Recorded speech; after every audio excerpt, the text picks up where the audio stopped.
Hello, जय हिंद दोस्तों। मैं शुभम आपका स्वागत करता हूं आपके अपने इस यूट्यूब चैनल शुभम ई क्लासेस में। और देखो भाई, आज हम डिस्कस करेंगे, कल आपका एग्ज़ाम होता 1 नवंबर 2020 को। ठीक है, आज हम डिस्कस करेंगे पुणे हेडक्वार्टर का पेपर, सोल्जर का, आपके टीडीएन का 10th बेस का। और देखो, पेपर भले ही ये 10th बेस पे है, बट जो आपके अदर एग्ज़ाम हुए हैं ना दूसरे एआरओज़ में, जैसे जबलपुर हो गया, गया हो गया, जो हमने कल दोनों पेपर सोल्व कराए हैं, उनसे ये जो पेपर है, ये पेपर उनसे टफ है।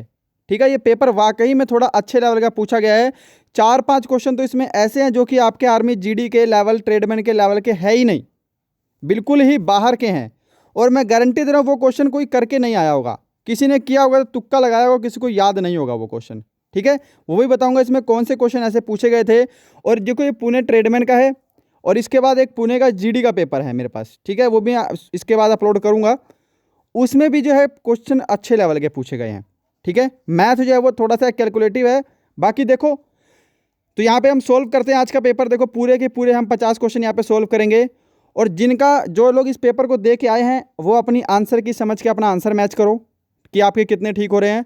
और जिनका एग्ज़ाम आगे अगले साल है, जो 2021 की तैयारी कर रहे हैं, तो ये आपके लिए इससे बेहतर विकल्प ही नहीं है कोई अपनी तैयारी चेक करने का। ठीक है, अभी लेटेस्ट ओरिजिनल पेपर है। तो चलो शुरू करते हैं। अपना कमेंट बॉक्स में आंसर देना कि निम्नलिखित में से ब्राज़ील की राजधानी कौन सी है। मैं उम्मीद करूँगा क्वेश्चन सभी को दिख रहा होगा, इससे बेहतर मेरे पास क्वालिटी नहीं है। मेरे पास स्टूडेंट ने पिक्स ऐसी ही भेजी हैं। राइट आंसर ऑप्शन सी होगा इसका, ब्राज़ीलिया। क्या आंसर होगा जी? Option C. Question number second का आंसर दो। और ये क्वेश्चन जो है आपसे थोड़ा सा आउट ऑफ सिलेबस है। निम्नलिखित में से कौन सा भारत का पहला पोर्टल पैरा स्पोर्ट्स के लिए समर्पित है? अब आप सबको लग रहा है कि ये करंट अफेयर है, बट मैं आप सभी को बता दूं कि ये 2017 की करंट अफेयर का क्वेश्चन है। ओके, इसका राइट आंसर मुझे नहीं लगता किसी ने सही किया होगा। जिसने सही किया है उसको सैल्यूट है भाई। अगर बिल्कुल अच्छे से आता है, तुक्का मार के सही हुआ है उसकी बात नहीं, अगर आपको ये क्वेश्चन रियलिटी में आता होगा। द नेशंस प्राइड .com इसका राइट आंसर होगा, ऑप्शन सी वाला। क्वेश्चन नंबर थर्ड का आंसर तो डेविस कप डैश से संबंध है।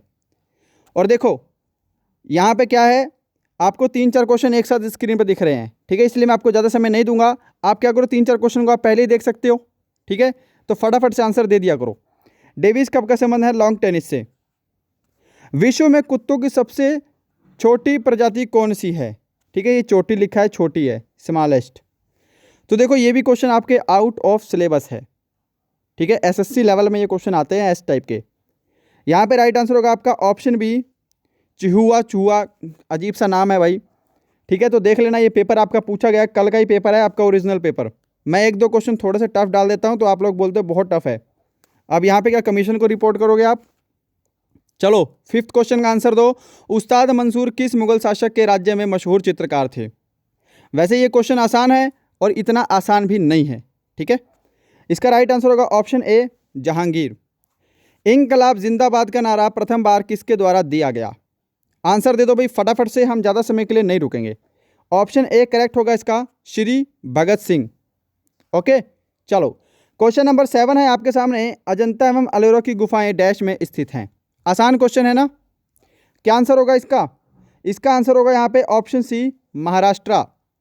भाखड़ा नांगल बांध किस नदी पर निर्माण हुआ है? हाँ जी, भाखड़ा नांगल बांध का निर्माण हुआ है आपका सतलुज नदी पर। तो ऑप्शन सी जो है इसका बिल्कुल राइट आंसर है। क्वेश्चन नंबर 9 देखो, निम्नलिखित में से किस भारतीय राज्य में रेलवे स्टेशन नहीं है? अब देखो, ये क्वेश्चन मैं आपको रियलिटी बताऊं तो आपके आर्मी के लेवल से तो ऊपर है।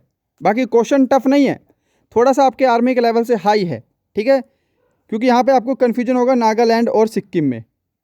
यहाँ पे ऑप्शन सी आपका सिक्किम करेक्ट आंसर होगा। सिक्किम में कोई भी रेलवे स्टेशन अभी तक नहीं है। चलो क्वेश्चन नंबर 10। लो भाई, 10 का आंसर दो। देखो, अच्छे लेवल का क्वेश्चन पूछा गया था ये भी आपका, कि बाबर सर्वप्रथम भारत में पश्चिम के रास्ते कहाँ से आया? तो देखो, यहाँ पर आप ना कंफ्यूज हो गए, सिंध या फिर पंजाब में। तो पंजाब इसका राइट आंसर होगा, ध्यान रखना। भारत में सशस्त्र सेना का सर्वोच्च कमांडर डैश होता है। ऑप्शन मैं बोलूँगा नहीं, 4-4 क्वेश्चन आपको एक साथ स्क्रीन पर दिख रहे हैं। ठीक है, मैंने इसमें थोड़ा टाइम वेस्ट नहीं किया, नहीं तो मैं आपको PDF बना के देता, बट इसमें निशान नहीं लगा तो मैंने सोचा ऐसे ही चलने दो। तो देखो, इसका राइट आंसर होगा ऑप्शन है, भारत का राष्ट्रपति। फुटबॉल विश्व कप कितने वर्षों के अंतराल बाद आयोजित होता है? ठीक है, इसकी फेडरेशन है फीफा, इंटरनेशनल फेडरेशन फुटबॉल की। 4 वर्षों बाद फुटबॉल का विश्व कप आयोजित होता है। ओके, चलो क्वेश्चन नंबर 13 देखो भाई। 13 में आपसे पूछा गया था कि गौतम बुद्ध ने अपना पहला उपदेश डैश में दिया। आंसर कमेंट करते रहना फटाफट से, अपना लेवल आपको खुद चेक करना है। इसका राइट आंसर ऑप्शन सी होगा, सारनाथ। सबसे छोटा महाद्वीप कौन सा है? हाँ जी, सबसे छोटा महाद्वीप आपका क्या है? ऑस्ट्रेलिया है, राइट। 1994 में दक्षिण अफ्रीका के पहले श्याम वर्ण के राष्ट्रपति बनने वाले व्यक्ति कौन थे? अब देखो श्याम वर्ण क्या है, पहले जो है वो ब्लैक प्रेसिडेंट, इंग्लिश में लिख रहा है ना आप देखो, यानी कि इसको आपको दे सकता है अश्वेत राष्ट्रपति। हम करवा चुके हैं ये क्वेश्चन, आपको 3-4 बार करवाया है। नेल्सन मंडेला, ऑप्शन ए बिल्कुल राइट होगा। ओके, तो ये 15 जीके के थे। आप ईमानदारी से बताना आपका स्कोर कितना है। आई होप आपका इसमें 15 में से 15 नहीं हो सकता, ठीक है। 1-2 क्वेश्चन आप कंफ्यूजन में गलत करोगे और 2 क्वेश्चन तो आउट ऑफ सिलेबस है, हम डिस्कस कर चुके हैं अभी, है ना। तो देखो इस क्वेश्चन का सॉल्यूशन दो। यहाँ पे आपसे बोला है कि कंप्यूटर जो है वो ईमेल से रिलेटेड है, तो मोबाइल किससे रिलेटेड होगा? तो देखो ईमेल क्या है, किसी से संदेश भेजने के लिए यूज़ किया जाता है। मोबाइल जो है वो एसएमएस से रिलेटेड होगा। ओके, यहाँ पर डिस्कस करेंगे हम यहाँ पे, ठीक है। देखो 3 × 3 9, 9 × 27, 27 × 81 और 81 को फिर 3 से गुणा किया है, तो कितना होगा? 3 × 3 और 8 × 24, 243। ऑप्शन डी आपका राइट आंसर है। ओके, चलो क्वेश्चन नंबर 18 का आंसर दे दो, फटाफट से देना। कि जिस प्रकार नाग का संबंध सांप से है, भाई एक ही प्रजाति के हैं। तेंदुए का संबंध किससे होगा? तो एक ही प्रजाति के ढूंढो यहाँ पे। आपका राइट आंसर ऑप्शन बी होगा, शेर, ठीक है। तो देखो ये क्वेश्चन जो आपके एग्जाम में आया है ना, ये मैंने बिल्कुल डिट्टो सेम, मैंने रकम भी चेंज नहीं किया है और इसमें भी रकम भी चेंज नहीं है, ऑप्शन भी बिल्कुल सेम मैं आपको करवा चुका हूँ, ठीक है। रीजनिंग का क्वेश्चन है।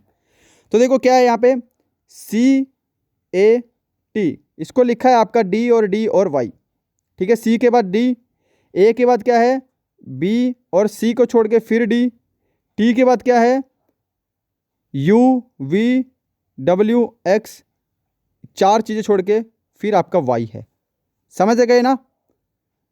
देखो पहले में 1 का है, फिर 2 का है, फिर उसका डबल, 4 का डिफरेंस है। ऐसे B के बाद क्या होगा आपका C आएगा, फिर I के बाद क्या होगा J और K को छोड़ के आपका L आएगा। तो यहाँ पे आपको आगे सोल्व नहीं करना, ऑप्शन ए आपका राइट आंसर होगा, है ना। आप आगे सोल्व नहीं करोगे, आपका ऑप्शन ए करेक्ट आंसर होगा। चलो नेक्स्ट क्वेश्चन देखो, question number 20। Question number 20 solve करो भाई। मैं उम्मीद करूंगा सभी को एकदम क्लियर दिख रहा है, ठीक है, कि ए बी का पति है। अब मैं इसका बेसिक नहीं समझाऊंगा आपको, ठीक है, क्योंकि हम स्पेशल रीजनिंग की क्लास देख सकते हैं आप मेरी, उसके अंदर मैंने आपको इसका बेसिक अच्छे समझाया है। देखो ए क्या है, बी का पति है, कि ए क्या है भाई, पति है किसका? बी का, ठीक है। बोल रहा है कि ई सी की पुत्री है और ए जो है वो सी का पिता है। जो ए है वो किसका पिता है? सी का पिता है। और सी की जो पुत्री है वो कौन है? ई है। समझ गए? बोल रहा है कि बी ई से क्या रिश्ता है, तो दादा या दादी होगी, तो यहाँ पे तो ऑप्शन बी करेक्ट होगा, दादी माँ, ठीक है जी।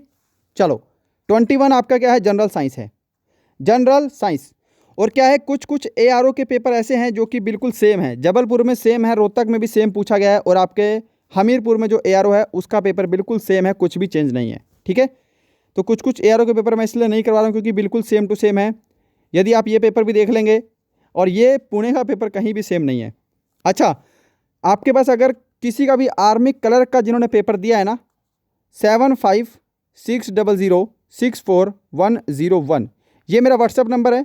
इस पर क्या करो, आप कॉल करो, कॉल मत करो सॉरी, इस पर ना आप उन सब की फ़ोटो खींच के मेरे पास भेज दो, जिन्होंने भी आर्मी कलर का पेपर दिया है कल। अगर कलर का पेपर कल हुआ है कहीं भी, जिनके पास आर्मी कलर का पेपर है, इसकी फ़ोटो खींच कर मुझे इस नंबर पर व्हाट्सअप कर दो।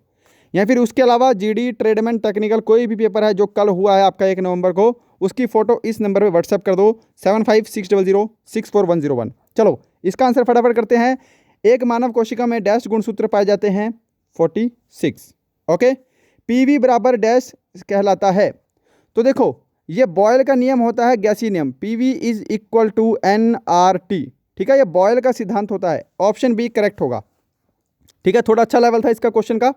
अच्छा दमा डैश का रोग है। सिंपल सी बात है, दमा हो जाता तो सांस लेने में दिक्कत होती है।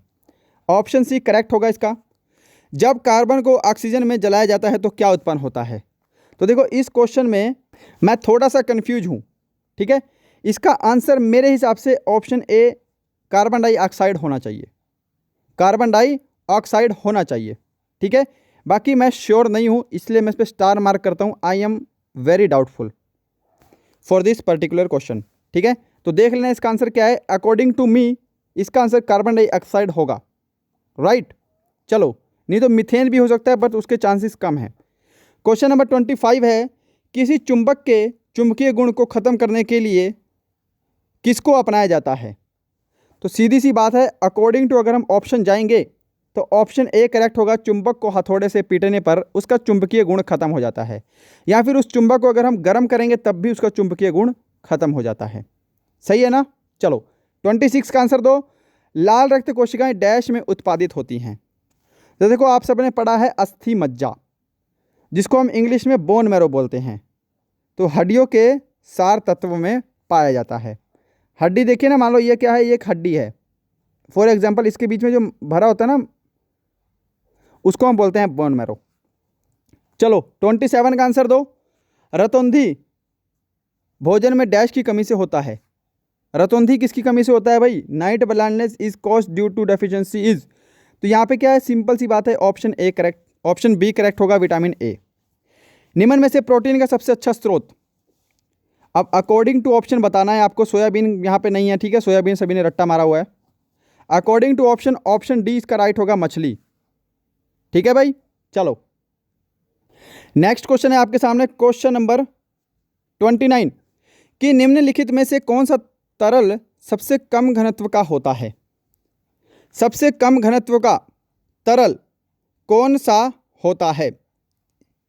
तो देखो इस क्वेश्चन का आंसर आप मुझे कमेंट बॉक्स में दोगे। ये क्वेश्चन मैंने अपनी वीडियो में ही अपने इस चैनल पे 2 बार करवाया है।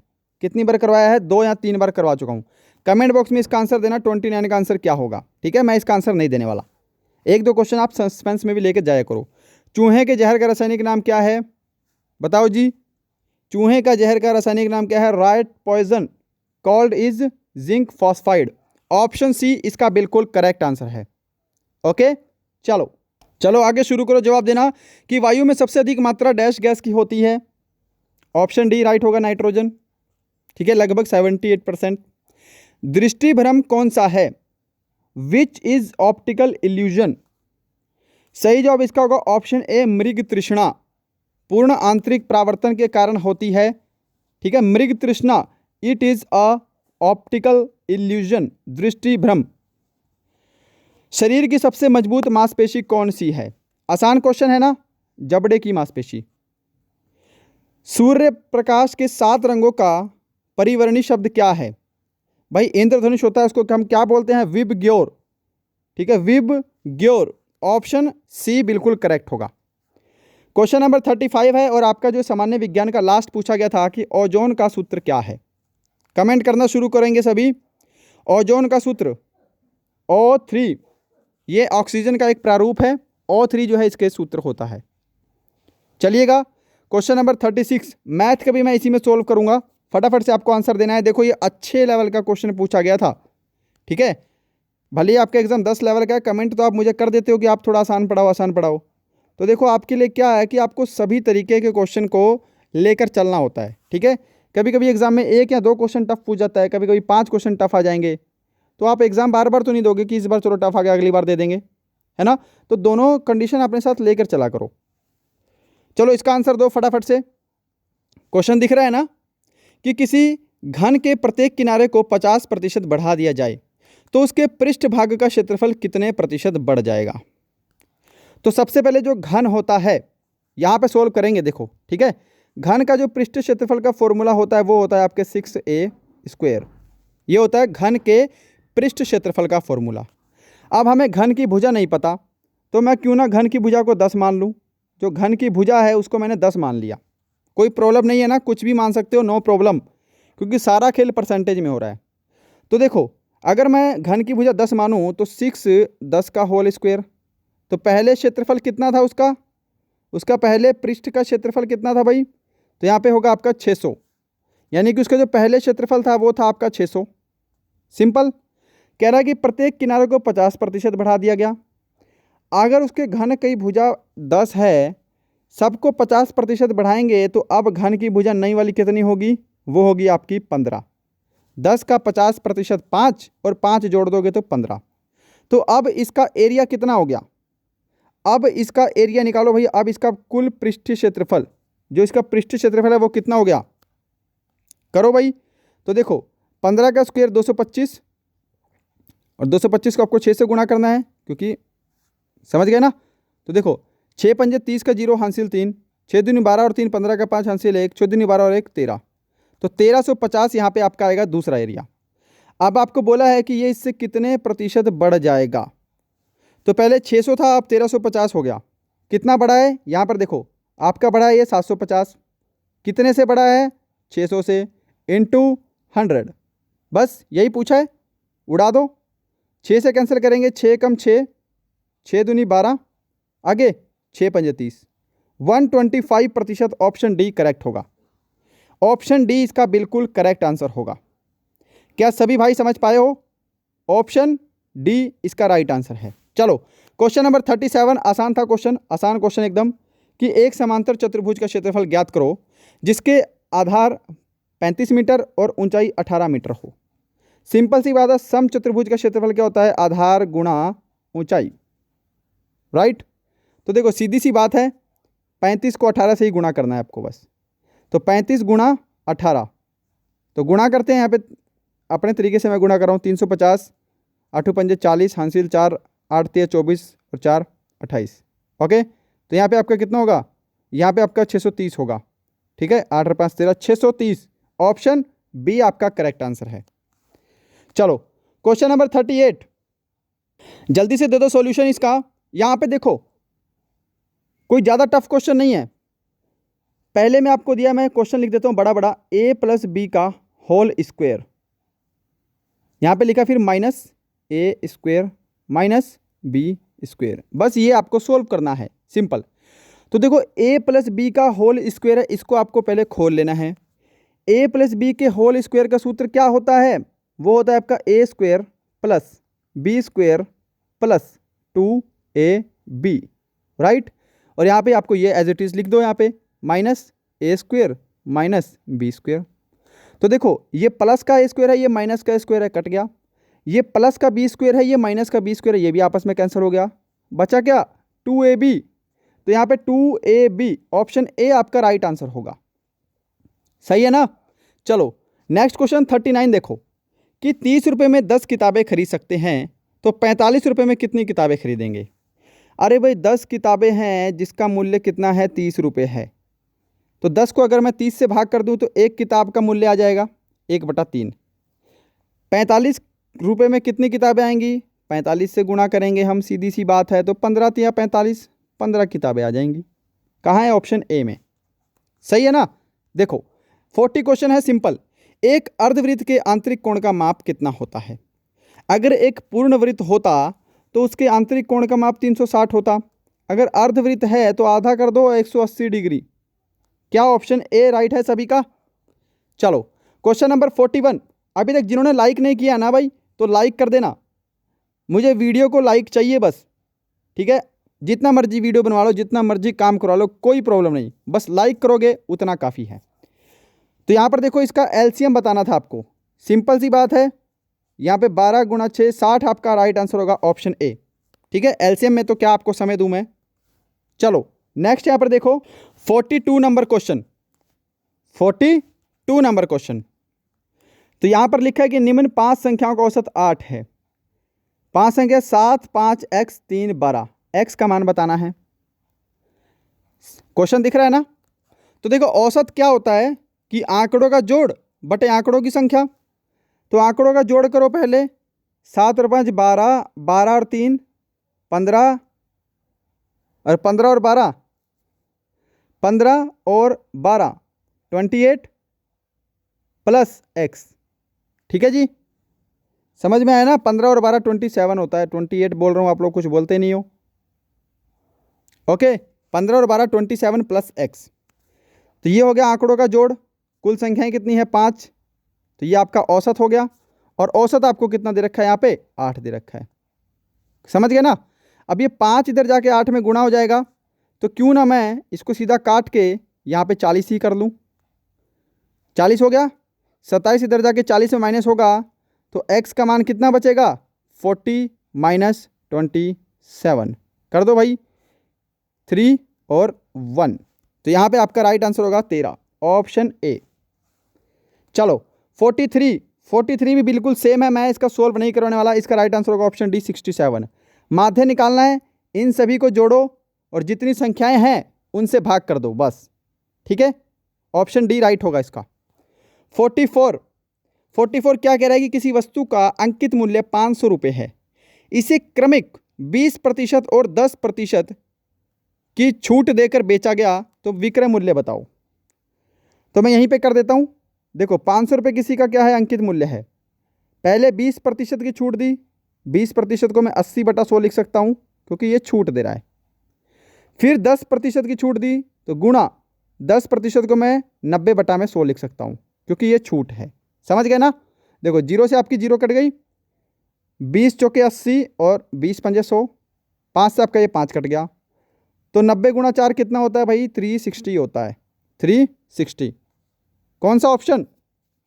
हाँ जी, ऑप्शन आपका रहेगा बी। 45 का आंसर दो। एक वर्ग की भुजा की लंबाई 50 सेंटीमीटर है, इसका क्षेत्रफल निकालो। करो।